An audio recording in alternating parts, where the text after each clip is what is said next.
I am 32 years old now, sitting at my own kitchen table in North Carolina, but the memory that shaped me most is not of joy, not of laughter or celebration. It is a picture burned into me, the day my parents left me standing on a sidewalk, stomach growling, clutching nothing but my own bony arms. People often say, family is the place you can always return to, the ones who protect you when the world doesn't. Dave Willis once wrote, "Family isn't defined only by last names or blood, it's defined by commitment and love." That truth came late to me. My family did not protect me. They abandoned me. And if you're listening to me now, you might wonder, what happens when the very people who gave you life choose hunger for you over keeping you in their home? That was my beginning. The summer sun was hot that afternoon in Kentucky, so bright it made the cracked asphalt gleam. I stood near the grocery store entrance, pressed against the cool brick wall, trying not to sway. The air smelled of fried chicken from the deli inside, the kind of smell that should comfort a child, but instead, it twisted my empty stomach into knots. I remember holding one hand against my ribs, as though pressing hard enough might make the gnawing stop. My parents had driven me there in silence, pulled into the lot, and told me to wait outside. Their words were sharp, almost casual. "We can't afford 3 kids," my father muttered, avoiding my eyes. "The boys need the strength more than you." My mother added quickly, "It's just for a while." Then the car door shut, the tires scraped against the gravel, and they were gone. I waited. At 8 years old, you still believe in promises, even cruel ones.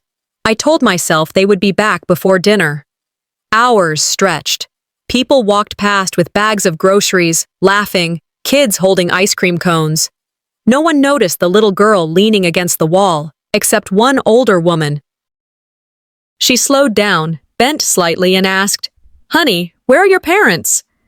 My cheeks burned hotter than the sun. I couldn't answer. Shame sealed my mouth. She hesitated, eyes soft, then walked on. That moment cut deeper than the hunger, because even kindness reminded me of what I lacked. As evening shadows lengthened, I understood something children shouldn't. I was not wanted. They hadn't forgotten me. They had chosen to leave me. My hands trembled as I picked up a crumpled paper bag someone had tossed on the ground. I hugged it close, pretending it carried food. The weight of emptiness pressed heavier than the bag itself. Later that week, when I found courage to sneak back into the house they once called ours, I discovered the cruelest proof of all.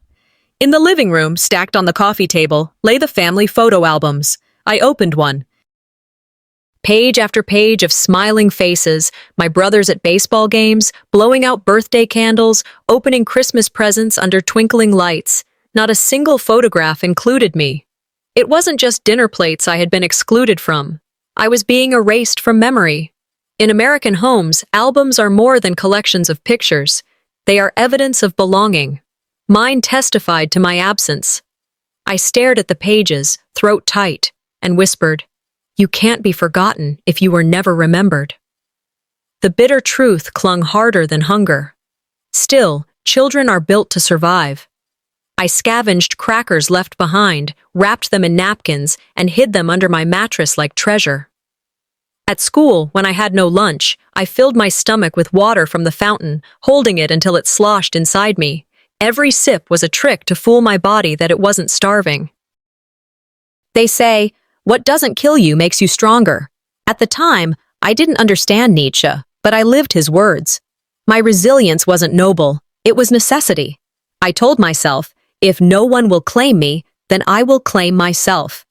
I speak now to those listening, especially anyone who has ever felt invisible in their own family. Maybe you know the sting of being the afterthought, the one left out of the pictures, the one no one defends. If you do, you understand what it means to carry silence heavier than words. I learned then that strength doesn't always roar. Sometimes it is the quiet act of keeping yourself alive when others would rather forget you. That night, as the store lights flickered off and the parking lot emptied, I sat on the curb with a stale piece of bread someone had dropped.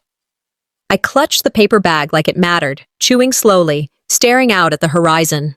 My eyes stayed fixed, searching for headlights that never came. I was waiting for someone, anyone, to choose me. And that was the day one man did.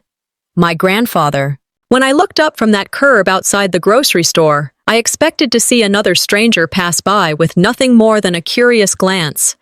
But the figure who approached wasn't a stranger. It was my grandfather, Byram. His face was lined with years of work in the hills of North Carolina, but his eyes, those steady blue eyes, met mine with a gentleness I hadn't seen in so long. He crouched down to my level, placed one large hand on my shoulder, and asked softly, "Child, when did you last eat?" The words nearly undid me. For the first time in days, I felt seen. Not just noticed the way passers-by had glanced at me with pity or confusion, but truly seen, as though someone recognized the child who had been discarded. My lips trembled, but I managed to whisper, "Yesterday." It was a lie. My last real meal had been longer ago, but shame made me cut it short. He didn't argue. He didn't scold me. He simply sighed, wrapped his coat around me, and stood tall. In America, people often talk about grandparents as anchors of family values. I would later understand how often older generations stepped in when parents failed. But in that moment, all I knew was this: someone had finally chosen me. Byram led me to his old pickup truck, its paint faded, its bed rattling with tools and worn ropes. He lifted me carefully onto the seat, tucked a wool blanket around me, and closed the door as though sealing me from the world that had just spat me out. The cab smelled of tobacco and pine shavings, an oddly comforting mix. As he started the engine, I pressed myself into the corner, clutching the blanket. Silence filled the truck, but it wasn't the punishing kind I'd lived with at home. This was heavy, but not hostile, like he was holding back questions, giving me space to breathe. The drive stretched on for hours, winding through the Appalachian Hills. Trees leaned over the road, their shadows flickering across the windshield like ghosts of a past I was desperate to leave behind. I was so tired I almost slept, but fear gnawed at me. What if he, too, decided I was a burden? What if he took me only to leave me again somewhere else? My voice cracked as I asked. "They said they'd come back. Mama promised." He gripped the steering wheel tighter, the leather creaking under his calloused hands. His voice was low, almost a growl. "Promises mean nothing if they aren't kept, child." Those words settled into me with the weight of stone. That night in the truck, as the miles rolled under us, I remembered with sharp clarity the last promise my mother had made. She had knelt down in front of me on that same grocery sidewalk, brushing my hair back like she was tucking me in for bed. "Sweetheart," she whispered, "Mama will come back tomorrow. Just wait here." Her voice had the softness of honey, the kind you cling to because you want so badly to believe. I sat on that curb for hours, watching every car that turned into the lot, convinced one of them would carry her back. The sun dipped, the sky bruised purple, and still I waited. When the store lights went out and the parking lot emptied, reality cut through. Tomorrow was a word she used to make leaving easier. She wasn't coming back. Betrayal cuts deeper than hunger. Hunger gnaws at the belly, but betrayal hollows the heart. In that moment, a proverb I'd hear years later would echo the truth I learned. A promise made is a debt unpaid. My parents had racked up debts of love they never intended to settle. The hum of the truck pulled me back to the present. Asphalt gave way to gravel as we turned down a long drive flanked by tall oaks. Byram's farmhouse rose ahead, weathered wood and wide porch, its windows glowing with warm yellow light. Rocking chairs lined the porch, and I could almost imagine them swaying in welcome. As he opened the truck door, the smell of cornbread wafted from the kitchen window, carried by a neighbor who must have stopped by. In the American South, it's a tradition. When someone arrives, especially in need, the community brings food without being asked. I stepped inside hesitantly. My shoes clacked against the wooden floorboards, and guilt washed over me. Relief spread through me, but alongside it came shame. I didn't feel I deserved this safety. What if I ruined it too? Byram knelt once more, so we were eye level in the doorway. His voice was firm, steady, like bedrock. "From this day forward, you will never wait for a meal again." I hesitated, whispering, "But what if they come back?" He didn't blink. Then they'll find you happy, safe, and fed. That'll be their burden to carry, not yours. His words struck with the force of truth. He wasn't just feeding me. He was giving me permission to stop waiting for people who had already chosen to leave. That night, I lay in a bed softer than anything I'd known, clutching a quilt so tightly it might as well have been a shield. My stomach was finally full, but my mind played the same cruel loop. My mother's last words, "I'll be back tomorrow." I turned them over and over, each repetition slicing deeper. What happens when tomorrow never comes? I didn't know it then, but the silence that followed would shape me far more than the hunger ever had. After that night, when I curled beneath my grandfather's quilt, I discovered that silence became the only sound left from my parents.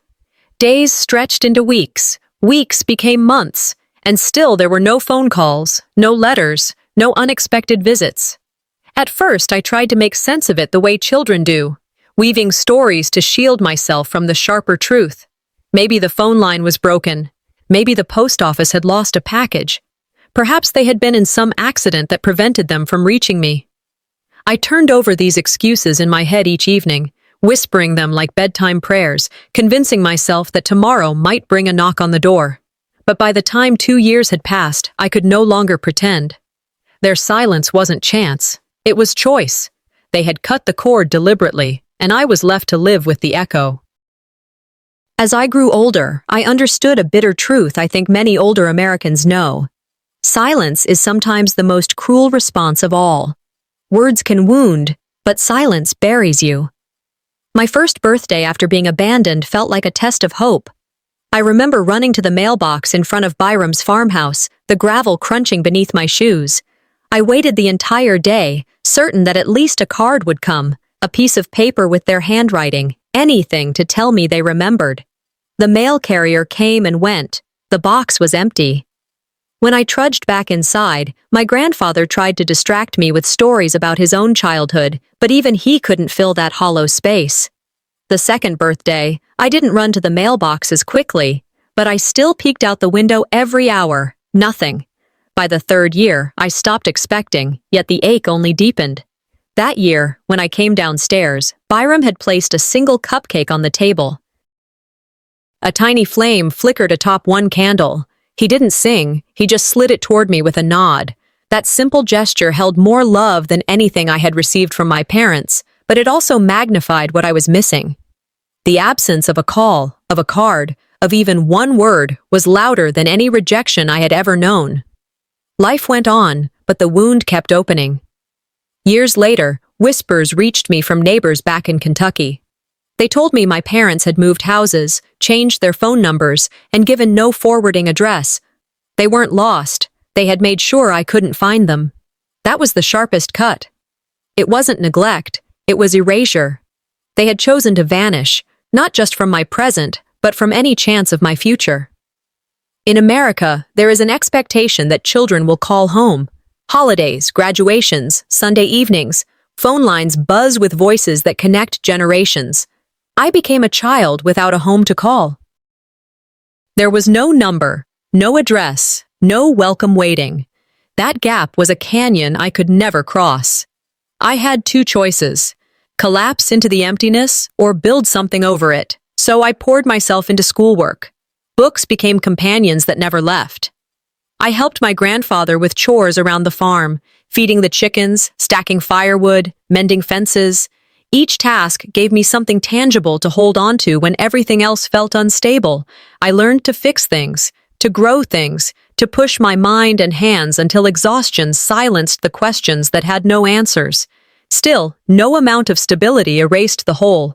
Every time I went to a school game, I saw mothers clapping, fathers shouting encouragement from the stands. My grandfather was always there, steady as stone, but the missing pieces still pressed hard. He could never be my mother. He could never be my father. His love was deep and unconditional, but it lived alongside a grief that refused to leave. There's a paradox I've carried since. You can be grateful and broken at the same time. Gratitude doesn't dissolve grief. You can smile at what you've been given and still ache for what was taken. That was my life, thankful for Byram, and yet wounded by those who should have stood in his place. On my 14th birthday, I lit my own candle. I sat at the kitchen table after dinner, when the dishes were stacked and the night had fallen quiet. I pressed a match to the wick of a small candle I had saved. Its flame danced in the stillness, fragile but steady. I whispered under my breath, "Happy birthday to me," because no one else would. Byram was there, sitting across from me, eyes heavy with sorrow. He didn't speak, but his silence was not the cruel kind. It was the silence of respect, letting me own that moment. That night, I realized the full truth. I wasn't just forgotten. I was erased on purpose. They had chosen to vanish me from their story, to pretend I had never existed. Oh, and I understood something that chilled me more than hunger ever had. Someday, that deliberate silence would come crashing back, louder than I could imagine. The church bell tolled softly that morning, and with each echo, I felt the weight of finality press deeper. My grandfather's funeral drew neighbors, old friends, and men he had worked alongside for decades. They filled the pews in silence, hats pressed to their chests, eyes lowered in respect. The pastor spoke about Byram's strength, his decency, and his generosity. I sat near the front, clutching a handkerchief, staring at the coffin draped in simple white lilies. When the service ended, the crowd dispersed slowly, murmuring their condolences. "He was a good man," someone said as they squeezed my hand. "One of the best," another added, eyes damp. I nodded, unable to form words. The walk back to the farmhouse was heavy. The porch, with its rocking chairs still and empty, looked more deserted than ever. The fields beyond stretched quietly, as though even the land knew its caretaker was gone. Inside, I paused at the kitchen table where we had shared countless meals. The silence roared in my ears. I whispered to myself, I had been rescued once, but now I feel orphaned twice. In American culture, funerals often serve as the measure of a life lived, and by that measure, Byram's was full. Yet all I could feel was emptiness. A week later, the mail brought an envelope with a heavy seal, my name in neat script across the front. Inside was a letter instructing me to appear at a lawyer's office in downtown Asheville for the reading of Byram's will. My hands trembled as I unfolded it. My mind churned with questions. Did he truly believe in me enough to leave me anything of worth? Or would I discover family secrets he had never shared? The following morning, I walked through Asheville's old streets, brick buildings rising on either side, the faint smell of paper and dust lingering in the air as I approached the office. Inside, shelves stacked with files reached the ceiling. The place felt as though it had held 1,000 untold stories.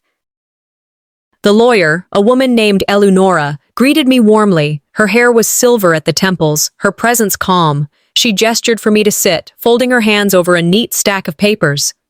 "Your grandfather," she said, voice measured, "was very deliberate in his choices." I swallowed hard. My voice came out barely above a whisper.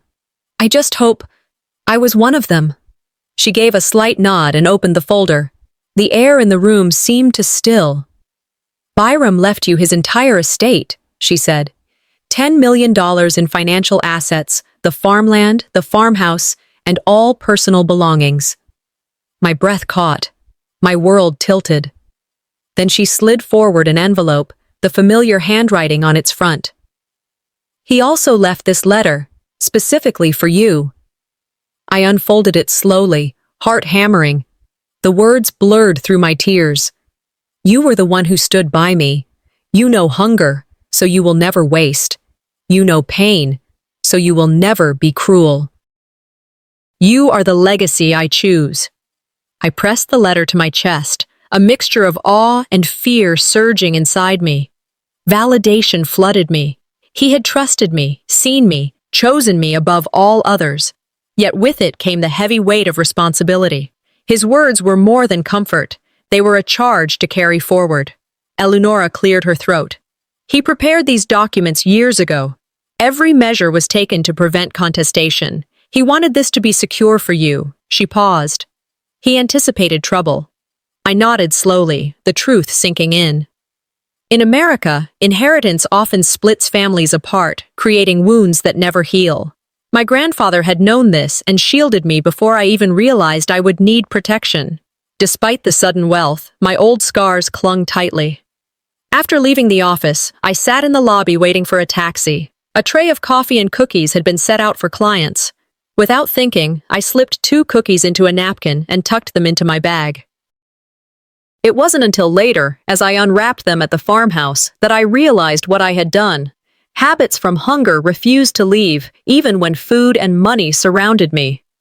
Standing in the kitchen, I laughed softly, bitterly. Money can change my circumstances, but it cannot erase my scars.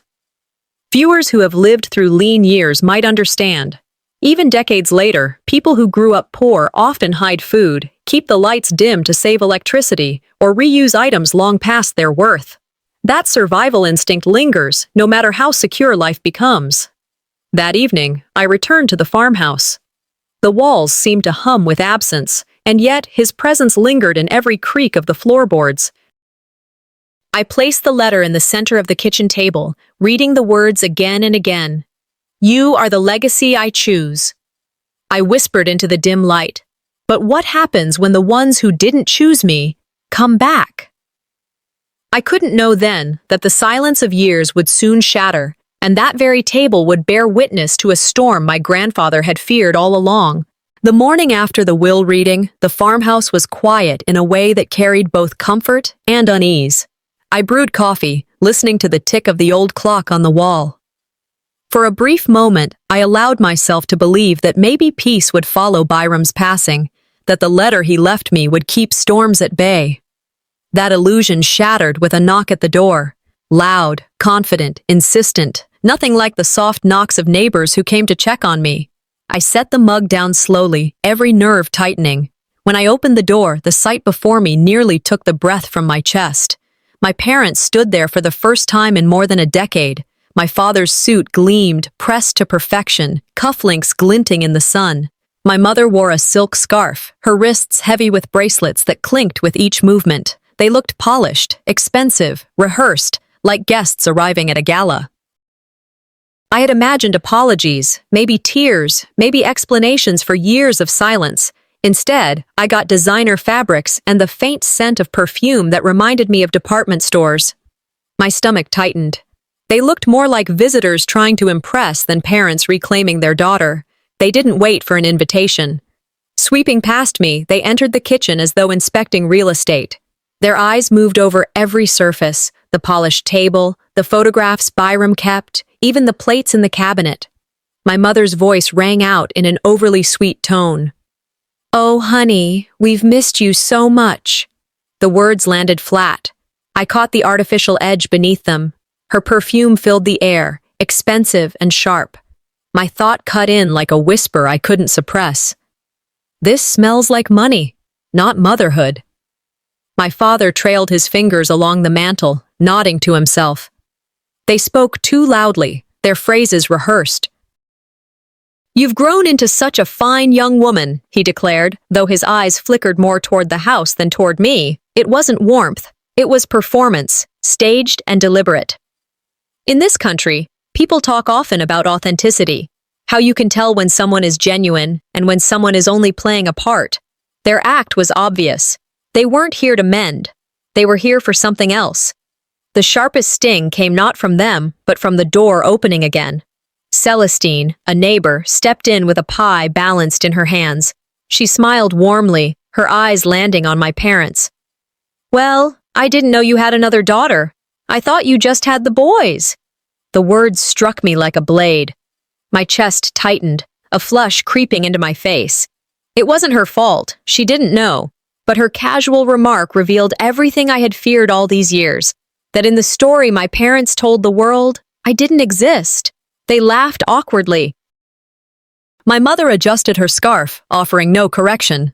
My father mumbled something about family being complicated. They didn't claim me, not even when the opportunity was laid at their feet. Their silence confirmed my erasure. I had been invisible long before today, and even now, standing right there, they preferred to hide me. I forced a smile for Celestine, thanked her for the pie, and set it on the counter. My parents carried on as though nothing had been said. but inside, humiliation burned into betrayal. When Celestine left, I turned on them. Where were you at the funeral? At the reading of the will? My father waved a dismissive hand, his cufflinks catching the light. We had important family obligations, you understand. My voice rose, sharp with anger. Important? Burying your brother wasn't important? Supporting the granddaughter you abandoned wasn't important? My mother pursed her lips, looking everywhere but at me. Then what am I? I demanded. A stranger you left on the sidewalk? A mistake you think you can cash in on now? They didn't answer. My father began asking questions about the property, about the acreage, about how the farmhouse was being maintained. My mother walked through the rooms, nodding as though she already owned them. It hit me then. This wasn't a reunion. It was a takeover. In America, families often fracture when inheritance enters the conversation. Wills divide more than assets. They expose motives, greed, and long-buried resentments. I saw it plain as day. This wasn't about reconciliation. This was about control. I stood frozen at the doorway as they settled themselves onto the couch, comfortable, entitled. Their words lingered in the air, not apologies, but assessments of value, spoken like lines from a script. And I knew, with the kind of clarity that comes only from betrayal, they hadn't come back for me. They had come back for what he left behind.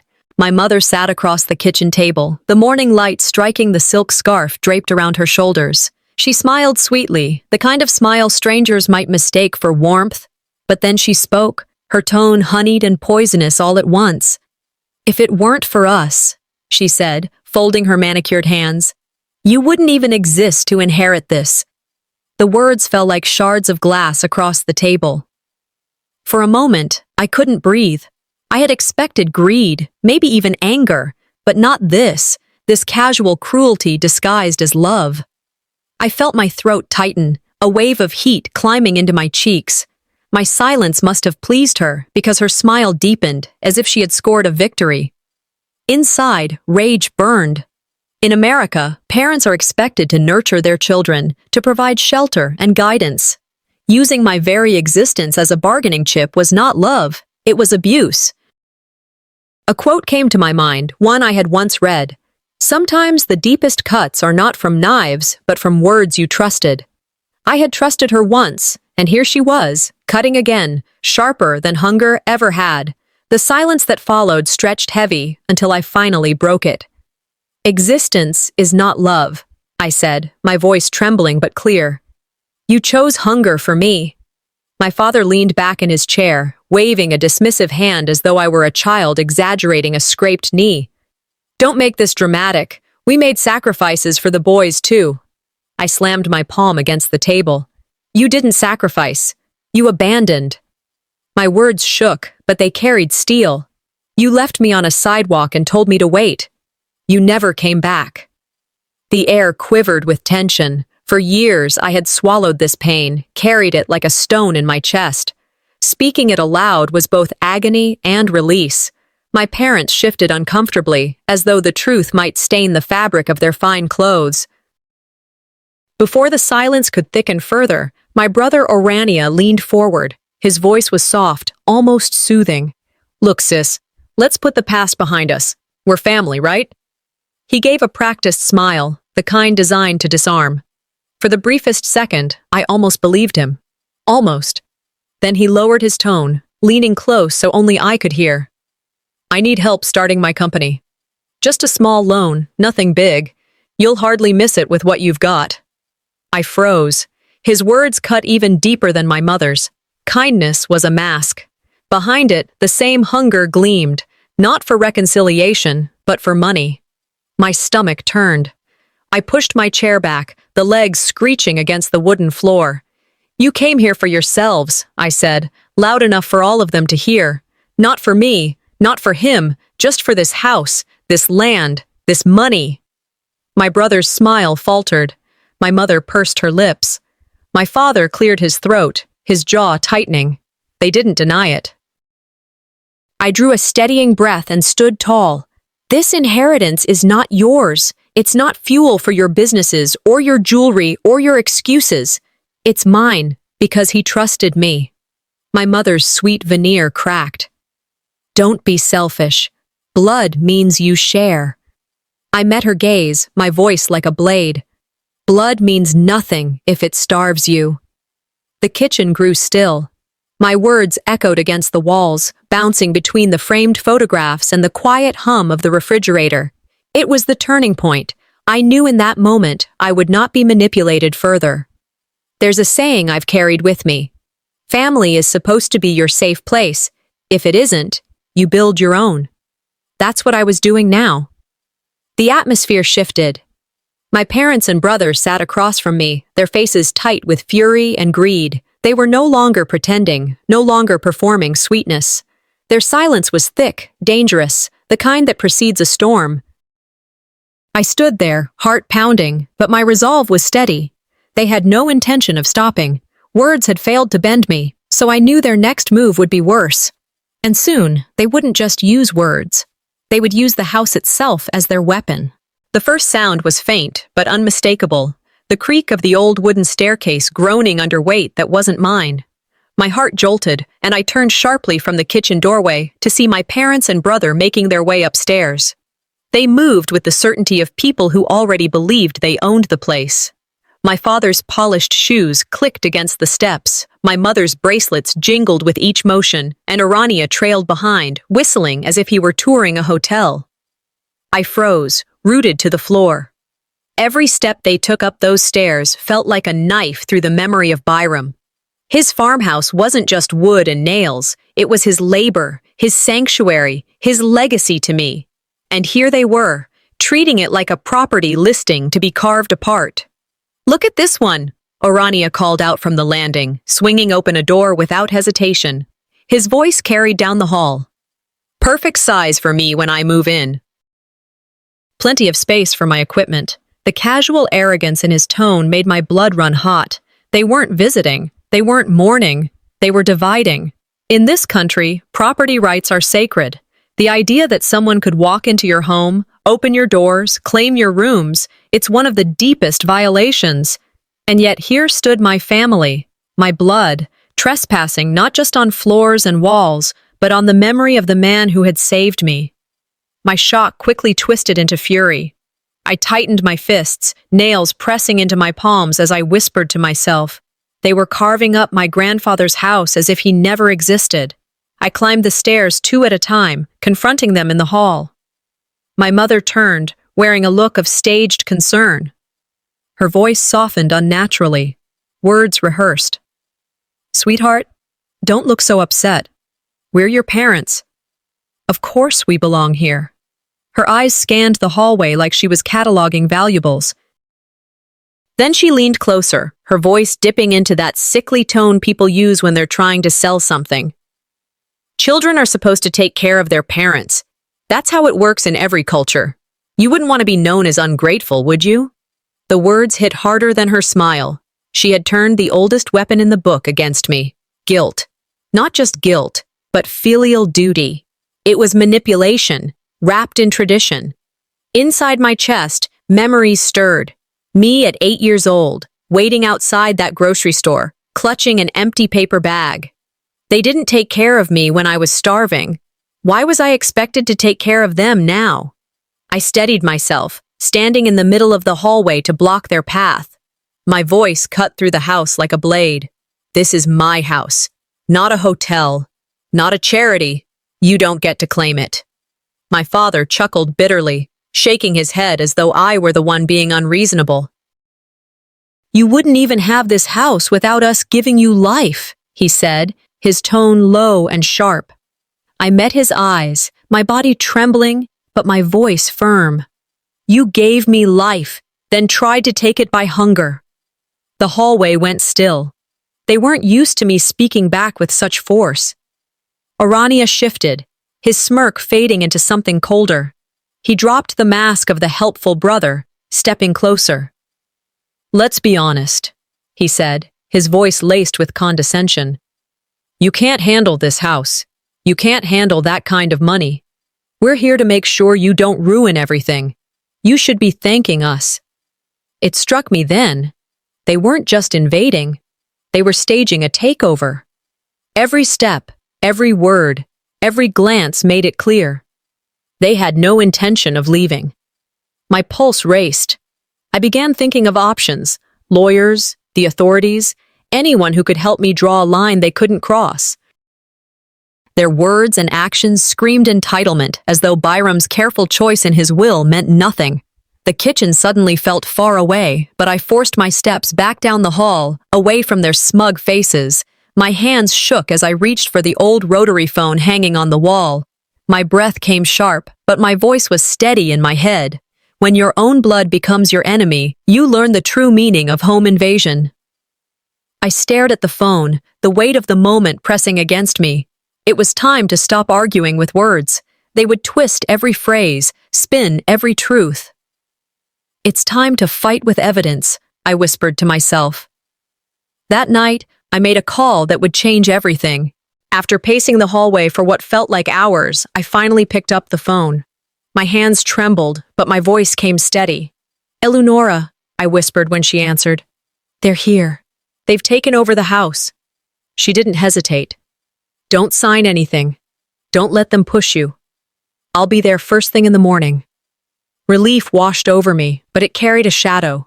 Morning felt far away, and my parents were still under this roof. I stared at the phone long after the line went dead, clutching it as though her promise could anchor me through the night. But fear lingered in my stomach, twisting and turning. I knew them well enough to expect they wouldn't wait quietly until sunrise, and I was right. It was near dusk when the front door opened again. My father led the way, but he wasn't alone. A tall man in a dark suit followed, briefcase in hand, expression carefully composed into authority. My father introduced him as their lawyer. He carried himself with the confidence of someone used to getting his way. He sat down at my kitchen table without asking, opening his briefcase with a sharp snap. Papers slid across the wood, filled with fine print and seals meant to intimidate. "For your protection," the man said smoothly, "we'll handle your inheritance until you're ready. It's a lot for someone your age. You need guidance." I kept my hands folded in my lap to hide the shaking. "Strange," I answered evenly, "because my actual lawyer says otherwise." He blinked, caught off guard but recovered quickly. "You're confused. These are standard documents. All you need is your signature." My father nodded firmly beside him, mother smiling that same practiced smile. They thought they had me cornered, too naive to recognize the trap. But I had lived with manipulation too long not to see through it. I stalled. I read every line slowly, letting silence stretch. They grew impatient, but I refused to give them what they wanted. I thought about how in America, scams often hide behind official seals, paperwork that looks legitimate, but robs people of everything. And now, my own parents were using the same tactics against me. The tension thickened until my mother disappeared briefly, only to return holding a large box wrapped in shiny paper, a ribbon tied neatly at the top. She placed it on the table before me with a soft smile. "We brought you a gift," she said, voice dripping with sweetness. My stomach tightened. I pulled at the ribbon, paper falling away, and lifted the lid. Inside was no keepsake, no relic of affection. Another document lay there, ready for me to sign, this one transferring property rights directly to them. I let the lid fall shut with a hollow thud. "You couldn't give me a birthday card," I said, my voice sharp. "But you bring this?" The smile on her lips didn't falter, but her eyes hardened. They had dressed their betrayal in ribbons, thinking I wouldn't see the barbs hidden underneath. Older folks listening might know that trick well, the manipulation that comes wrapped in kindness, affection used like a weapon. It stings worse than open cruelty because it dares you to call it what it is. I shoved the stack of papers back across the table. My voice rose, steadier now. "You think I'll sign away his legacy with a bow on top? You think I'm still that starving child waiting for crumbs?" My father leaned forward. "We're protecting you." I locked eyes with him, my voice cutting through his lie. "You're protecting your greed." The words shook the room. Their faces stiffened, masks slipping away. For once, I didn't tremble under their gaze. I sat straighter, my voice carrying the strength I had buried for years. This isn't about family anymore, I continued. This is about survival. Mine, and his memories. The fake lawyer's composure cracked. He slammed his briefcase shut, the sound like a gunshot in the kitchen. His eyes narrowed. "If you won't cooperate willingly," he said coldly, "we'll make sure you regret it." The threat hung heavy in the air. I looked at each of them, my parents and brother, and knew then that this was no longer a private family matter. This was war. I turned toward the table, Byram's letter still folded neatly in front of me. My hand rested over it as though his words could shield me. "You are the legacy I choose." It wasn't just my inheritance at stake anymore. It was my right to exist in this home, to keep what had been entrusted to me safe from those who would destroy it. By sunrise, the truth would have to face the light of day. Dawn broke over the farmhouse with a silence so heavy it pressed against my skin. The air carried the scent of damp earth after a night of restless rain, and even the chickens outside seemed subdued. I hadn't slept much. I sat at the kitchen table, Byram's letter folded neatly in front of me, its words etched into my mind. "You are the legacy I choose." The night before had shown me how far my parents were willing to go, and I knew this morning would demand something greater from me. I tightened my grip on the steering wheel as I drove toward Asheville, heart hammering like it had on that night outside the grocery store when I was a child. Except this time, I wasn't a child waiting for someone to save me. I had faced hunger once, I told myself aloud, voice steady despite the tremor in my chest. This time, I'll face them with truth. Eleonora's office sat in a historic building downtown, its brick facade bearing the weight of decades. When I walked inside, the scent of polished wood and old paper steadied me. Eleonora was already there, waiting at a broad mahogany table, a stack of sealed envelopes before her. She looked up, her expression calm but firm. "They're counting on intimidation," she said without preamble. "We'll counter with facts." I sat across from her, pulling my coat tighter. "I've been waiting my whole life," I admitted, "for someone to stand beside me." Her eyes softened, and she slid the stack toward her side of the table. "Then let's make sure this moment counts." Not long after, the door opened, and in swept my parents, brother, and the so-called lawyer they had paraded into my kitchen the night before. The man carried his briefcase again, his confidence unshaken by my resistance. My parents looked around the office as though bracing themselves for a performance they had rehearsed. Eleonora rose, her voice cool. "Before we begin, I need to clarify the legal standing in this matter." She placed documents across the table, unfolding them one by one. "This is the official record that you, Mr. and Mrs. Henderson, surrendered guardianship of your daughter more than 10 years ago. It is notarized and filed with the court." My father bristled, jaw tightening. "That doesn't change the fact she's our daughter. Blood matters." Eleonora didn't flinch. She met his eyes with the precision of a blade. "Blood does not overrule the law. You lost that right the day you abandoned her." Gasps echoed from a few observers in the office, the weight of her words settling like stones. She continued, sliding forward another paper. "Furthermore, Ms. Henderson has been a legal resident of Arkansas for a decade. She became a legal adult at 18 by state law. She is the sole beneficiary of her grandfather's estate. There is no legal basis for your claims." The fake lawyer cleared his throat, but his bluster fell flat as Eleonora countered each attempted objection with a corresponding document. One by one, their flimsy arguments crumbled. My heart surged with vindication. For once, the truth was louder than their manipulation. Still, the most powerful blow came not from paper, but from a voice. The office door opened again, and Mirabelle walked in. My chest tightened at the sight of her, an old school friend I hadn't seen in years. She carried herself with quiet strength, her gaze steady. "I asked her to be here," Eleonora explained gently. Mirabelle stepped forward, clearing her throat.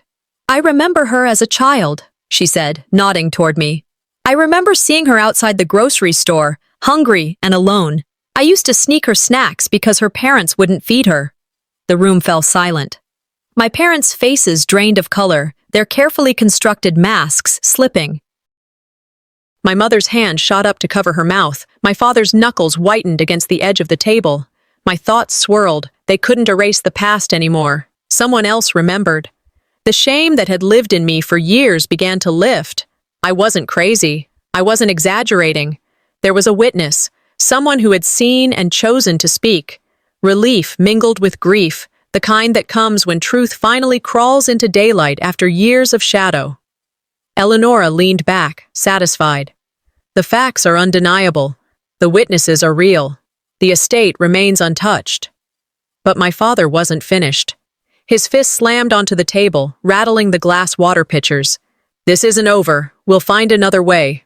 His voice was harsh, desperate. I stared at him, my resolve burning steady now.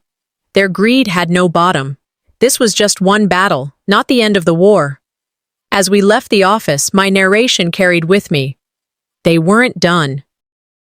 They had lost in the light of day, but their next play would come wrapped in false love and tears. The morning after the confrontation at Eleonora's office, I awoke to an eerie calm in the farmhouse. The storm of yesterday still clung to the walls, but the house itself felt quiet, as though Byram's presence was holding it together despite all that had been said. I made myself coffee, the bitter steam rising into the air, and tried to find some peace in routine. That's when I saw it. An envelope slipped under the farmhouse door. My heart hesitated. I bent down, fingertips brushing the paper, and turned it over.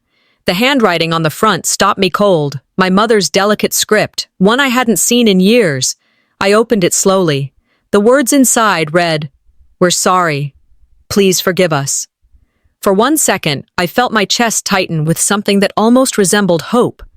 Could it be real this time? Was this finally the apology, the acknowledgement I had waited for since childhood? Then doubt swept in, quick as a blade. Too many promises had been broken. Too many words had been hollow.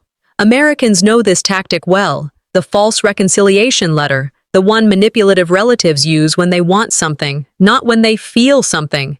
Still, I folded it back and pressed it against my chest, torn between suspicion and a longing I couldn't quite kill.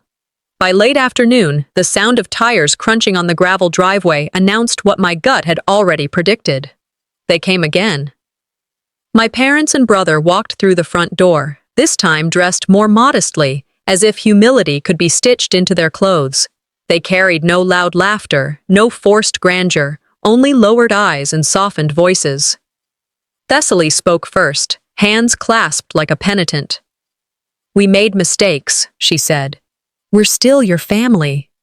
Her words were deliberate, each one designed to pull at something fragile in me. I stood firm by the kitchen counter, arms crossed. Family doesn't disappear for a decade and reappear for money. My father lowered his gaze, playing his part.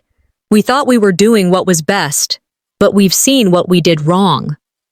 It was a performance, and I knew it. They played contrition like it was a role in a play, eyes darting for my reaction, their tones rehearsed. Their false humility was easier to spot than ever. They spoke softly, but I saw the calculation flickering in their eyes. I let the silence stretch before I walked over to the cupboard and pulled out Byram's handwritten letter.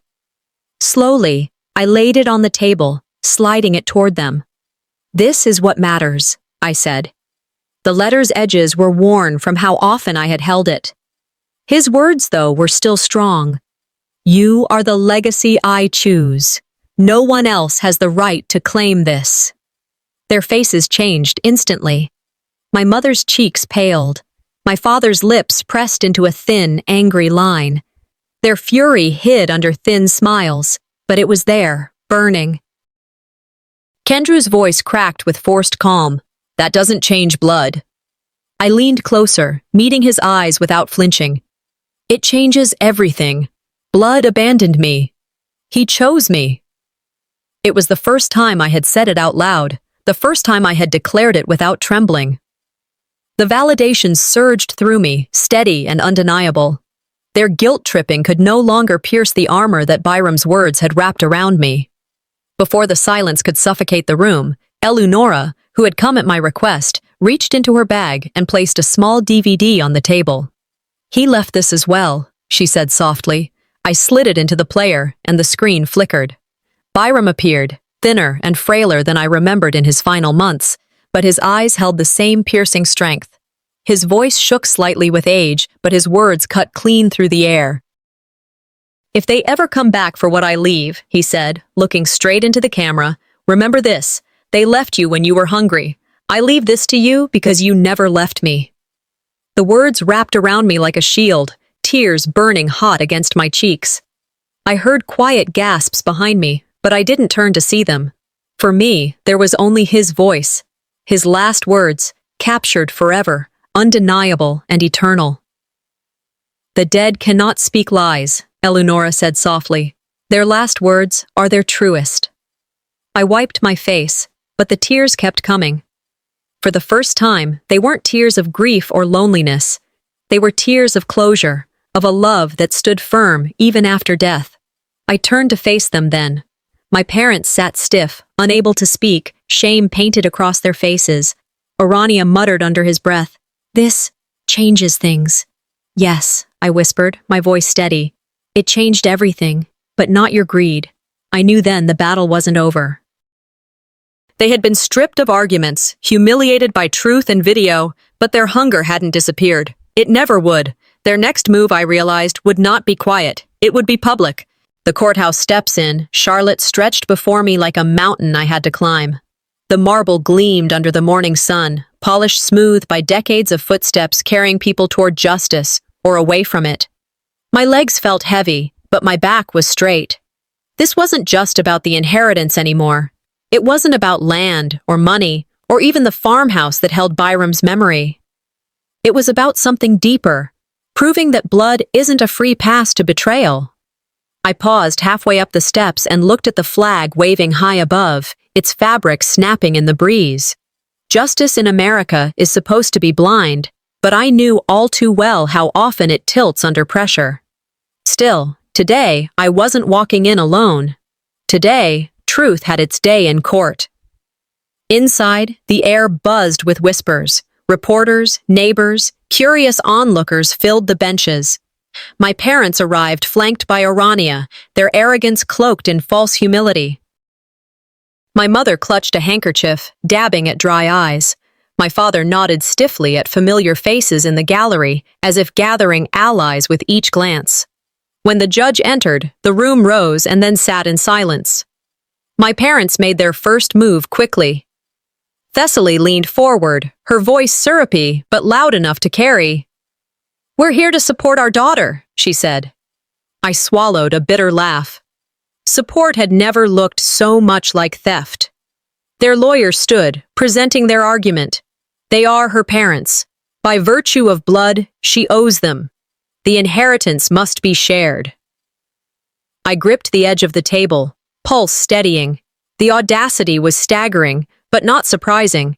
In this country, many families tear themselves apart over wills, the courtroom becoming a theater of grievances long buried. And here we were, starring in our own ugly play.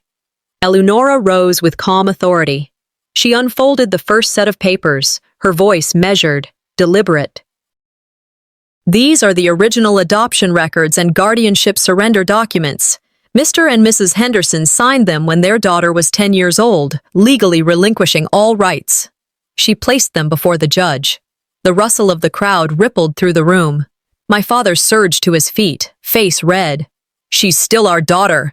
Blood doesn't disappear." The judge's gavel struck sharply. "Sit down." His voice cut like iron. "Not in the eyes of the law, and not in the eyes of decency." Murmurs swelled in the gallery, heads shaking, whispers carrying judgment heavier than any verdict.